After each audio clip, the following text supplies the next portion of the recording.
ഈ മെയിലും കൊണ്ടുപോകുന്നത് ഒരു ഷാർക്കിനെ വാങ്ങാനാണ് ഗൈസ്. എൻ്റെ അനിയൻ്റെ സാമ്രാജ്യത്തിലേക്ക് ഒരു അതിഥിയെയും കൂടി ഞങ്ങൾ സ്വാഗതം ചെയ്യുന്നു. അങ്ങനെ ഒന്നല്ല 2 ഷാർക്കിനെ വാങ്ങി ഗൈസ്. പേരാന്നാ തോന്നണേ.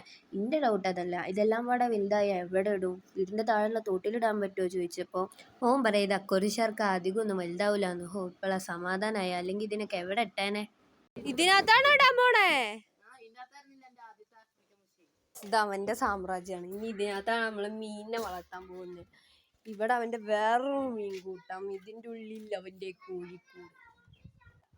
ബാക്കി വഴിയൊക്കെ പുറത്താണ് കഴിച്ചിട്ട് കുഞ്ഞു കുട്ടികളെ ഇതിനകത്ത് കിട്ടുക. ഭയങ്കര കേടായിരിക്കും. ഒറിജിനലാ? ഇതിനകത്ത് ഒച്ചുണ്ടായിരുന്നു. എന്നിട്ടോ ഇതെന്താ ചത്തു?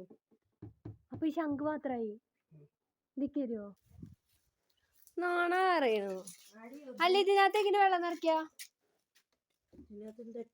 നമ്മുടെ മീൻകുട്ടന്മാര് ഇവിടെ എന്തോ തിന്നിട്ടിരിക്കുക. മീനിന് ടെമ്പറേച്ചർ സെറ്റ് ആവണം. എന്നിട്ട് അതിന്റെ മണ്ടയിൽ കൂടെ ഇത്രയും കൂടി വെള്ളം ഒഴിച്ചു കൊടുക്കണം.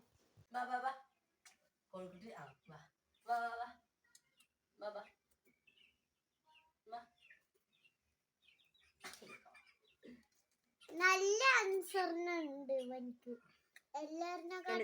ഇതിനല്ലേ ജലദോഷം ഉണ്ടായിരുന്നത്? അതൊക്കെ മാറി.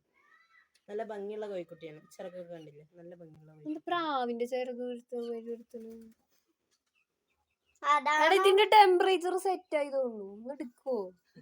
എനിക്ക് ഈ മീനിനെ സ്വതന്ത്രമാക്കാണ്ട് തീരെ സമാധാനമാവണില്ല ഗൈസ്. അങ്ങനെ ഇവൻ അതിൻ്റെ ചരിത്രമൊക്കെ പറഞ്ഞിട്ടാണ് എനിക്കിത് തുറന്നു തരുന്നത്. ഇവനെ ഓരോന്ന് പറയുന്നുണ്ട്, എനിക്ക് ഒന്നും മനസ്സിലാവില്ല. എനിക്ക് എങ്ങനെയും ഇതിനെ സ്വതന്ത്രമാക്കി വിട്ടാൽ മതി. എൻ്റെ നല്ല മനസ്സ് നിങ്ങൾ കാണാതെ പോവരുത്. ഓൻ എത്ര പൊളിച്ചിട്ടും ഇത് പൊളിയണില്ല. അങ്ങനെ ക്ഷമ സഹിക്കാണ്ട് ഞാൻ പൊട്ടിച്ചു കൊടുത്ത അല്ലേ അമ്മടത്തെ ഓല കളി. ഇവരിത് എത്രങ്ങാനും റബ്ബർ ബാൻഡ് ഇട്ടിട്ടാ കെട്ടിയിരിക്കണത്. ഞാൻ അയക്കണതിൻ്റെ ഇടയ്ക്ക് ഇവൻ ആ മീനിൻ്റെ ചരിത്രവും ശാസ്ത്രവും ഒക്കെ പറഞ്ഞു തരുന്നുണ്ട്. എനിക്കെന്താ മനസ്സിലാവണ? അങ്ങനെ വയ്ക്കല്ല, അങ്ങനെ ഇട്ടിട്ട് പതുക്കെ ബാക്കിൽ നിന്ന് കവർ ഇങ്ങനെ റിമൂവ് ആക്കിയാൽ മതി.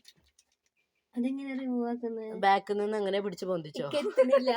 വീഡിയോ എടുക്ക്. എന്താ നമ്മളിങ്ങനെ